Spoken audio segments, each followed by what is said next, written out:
So today I concluded my Holi special class. One day before the Holi festival, we have done another class with 3 students coming in, one from Oman, one from Kuwait and one from Mumbai. So of course overseas these desserts will be very popular. Today I didn't make it a complete Holi theme because I wanted to give you all a lot of variations so that every time when you make these same desserts, you're not even restricted to one item. You can change your variations, you can change your toppings.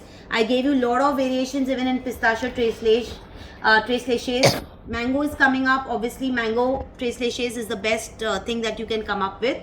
Okay, so we have discussed a lot of variations, and of course it was a live interactive class, fun class, and I really enjoyed with all 3 of you.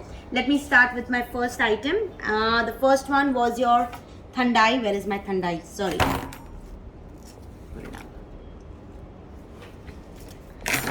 So this is your thandai panna cotta.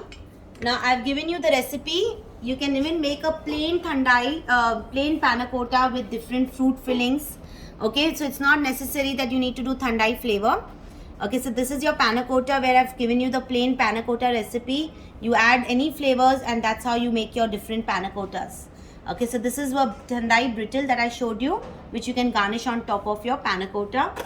We've also done 2 more panna cottas, which I am going to place this in these boxes as giveaways. Second, we did our rasmalai mousse. So we have our rasmalai mousse. We can do it in 2 forms. One in a glass form and one in your phyllo cups. Phyllo cups gives you a different look. Glasses, anyways, everybody does it. So that's when I decided why not do a rasmalai mousse in a phyllo cup like this. And that's your thandai brittle. That again goes as a garnish on top. Now I also gave you a description about the phyllo pastry sheets, your how do you make them, how to utilize it, how to store it. So the phyllo pastry sheets also is like a good idea for you all to try out different variations in these cups. And that's your rasmalai mousse and your brittle on top.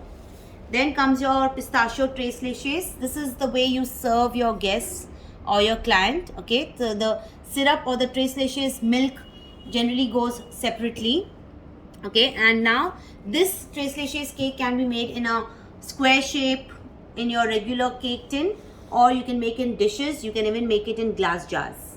Okay, so this is how the decoration looks like. This is a most like a very soft moist cake.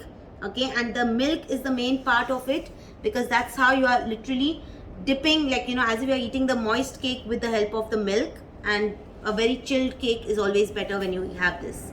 Okay, then we did our cheesecake bars. That's your motichur cheesecake bars. Now again in this, not necessary that you would do with motichur. You can change your toppings and have a different variation in your cheesecake. The base remains the same. Okay, so today we've done with motichur, dry fruits and a silver varg. Then came your cookies. These are your thandai cookies. Okay, so we gave 2 variations, one while baking this and one with a drizzle. So these were your 2 variations of thandai cookies. This is your pan and gulkhand truffles. Can be wrapped this way, can be placed in your jars in cavity boxes. Okay. And these are your brittles. I showed you the brittles. So this is how your brittle looks. Store them in airtight container so that there is no moisture that goes in. But of course we have used that surprise element so that your brittle doesn't become soggy or, you know, doesn't lose its texture. Okay, so that's how we concluded our class.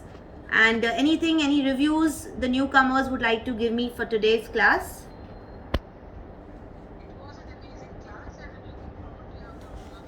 Yes, thank you. I'll really update you soon for the granola class. I have 2-3 inquiries, so once I put up the dates, and I'll just update you with the date. Sure, definitely.